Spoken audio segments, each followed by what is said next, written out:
श्रोते हो, नमस्ते. आपल्या सर्वांना शुभ दिवस. श्रोते हो, आयुष्याचा प्रवास करत असताना कर्तृत्व नसताना राग अनावर असणं हे अधोगतीचं लक्षण असतंय. आणि पुरेशी साधनं नसताना बेगरजू वागणं हे अनेक समस्यांना निर्माण करण्याचं लक्षण असतंय. श्रोते हो, अपूर्ण ज्ञान असताना दुसऱ्याच्या चुका काढणं हे मूर्खपणाचं लक्षण असतं. पण कर्तृत्व असून सुद्धा विनम्रता असणं हे दिवंगत प्रगतीचं लक्षण आहे.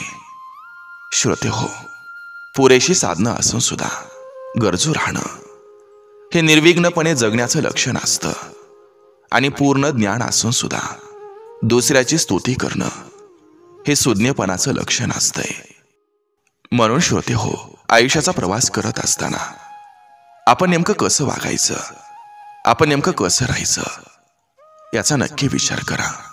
चला, आजही आपल्यासाठी सुंदर विचारांची ही शिदोरी, ही मालिका अशीच पुढे घेऊन आलोय. चला, करूया सुरुवात सुंदर विचारांना, सुंदर सुविचारांना.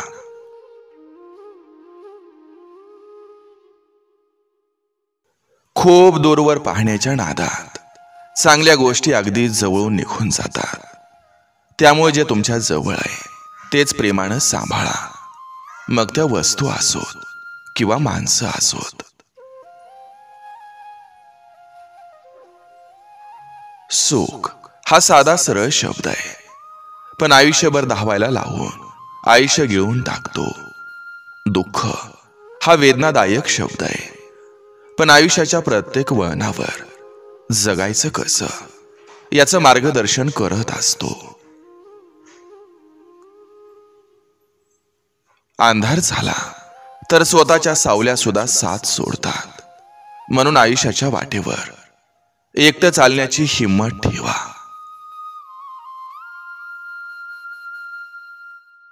ओसाड माळरानावर जेव्हा गुलमोहर एकटाच फुलतो, बहरतो, तेव्हा त्याला बघून कळतं की बहरण्याची परिस्थिती नाही, तर मनस्थिती भक्कम असावी लागते.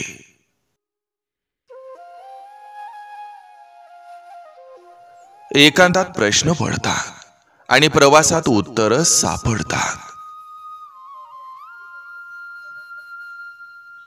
वर्षाचे 2 दिवस तुम्ही काही करू शकत नाही. कालचा दिवस आणि उद्याचा दिवस.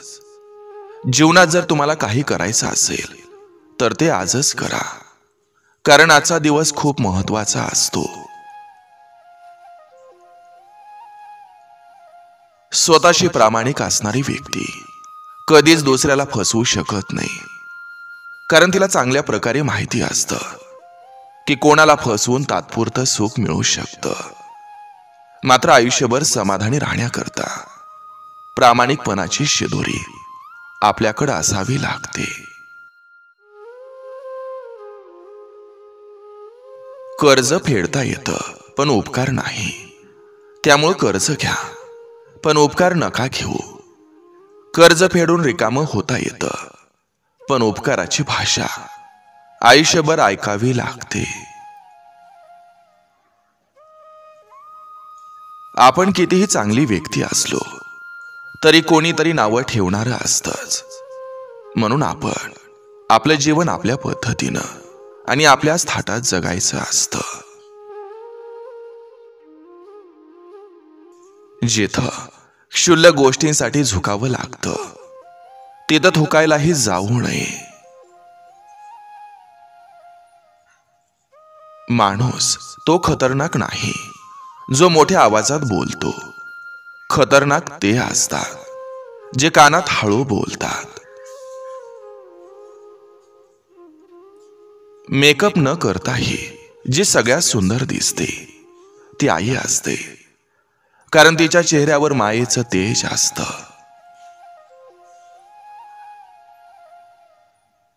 कुठल्याही वेदनांची जाणीव ही स्वतः सोसल्याशिवाय होत नसते.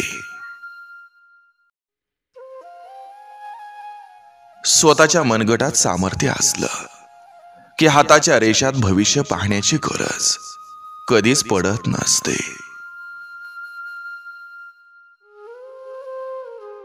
एकदा माणूस आतून मनातून तुटला किंवा मग मन मारून जगायला लागला की त्याच्या समोर सगळ्या फिलिंग्स भावना शून्य व्हायला लागतात.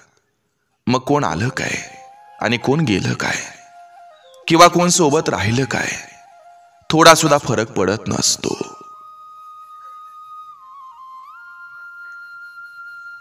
एक गोष्ट नेहमी व्याजासकट परत करायची असते, ती म्हणजे एखाद्यानं आपल्याला दिलेला आनंद. आपण जे देतो ते आपल्याकडे परत येतं, त्यामुळे चांगलं द्या, चांगलंच परतून येईल.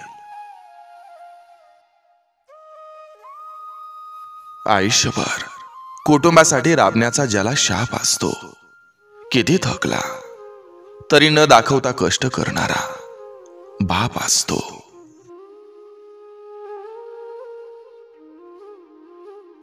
दृष्टीत दोष असला की चेहरे खराब दिसतात आणि मनात दोष असला की माणसं खराब दिसतात.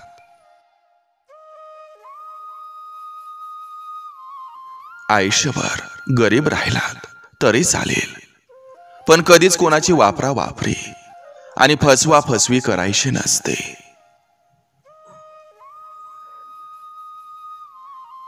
साथ देणारी माणसं कधी कारण सांगत नाहीत आणि कारण सांगणारी माणसं कधी साथ देत नाहीत.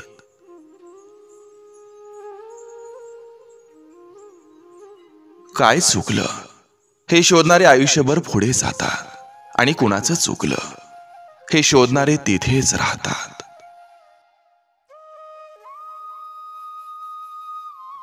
जे व्यक्ती नाराज असून सुद्धा तुमच्याशी बोलल्याशिवाय नाही राहू शकत, त्या व्यक्ती एवढं प्रेम तुम्हाला आयुष्यात दुसरं कोणीच नाही देऊ शकत. अडचणी येतात आणि जातात, पण जाताना आपलं वय घेऊन जातात. आयुष्य हे फार सुंदर आहे, ते फक्त चांगल्या विचाराने जगता आलं पाहिजे आणि माणसाला माणूस जोडत गेलं पाहिजे. सोबत असणारा प्रत्येक जण सोबत नसतो. आयुष्यात प्रत्येक ठिकाणी व्यवहार पाळायचा नसतो. काही ठिकाणी ऋणानुबंधही जपायचा असतात, कारण व्यवहाराची प्रक्रिया ही डोक्याकडून राबवली जाते, तर ऋणानुबंध जपण्याचा संस्कार हृदयापासून संक्रमित होत असतो. सगळं काही आयुष्यात मिळेल असं नसतं. काही गोष्टी हसून सोडून द्याव्या लागतात.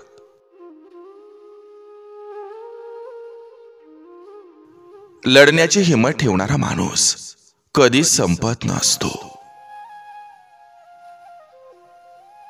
चार लोक काय म्हणतील हा विचार त्या चार लोकांनाच करू द्या, जगणं सोपं होईल. एकमेकांची फक्त ओढ असायला हवी, वेळ आणि वाट आपोआप मिळत असते.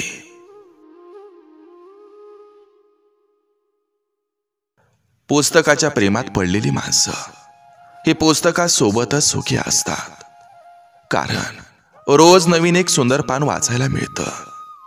खरं तर आयुष्य हे सुद्धा एक पुस्तक आहे, जिथं रोज आपण एक नवीन पान पलटत असतो.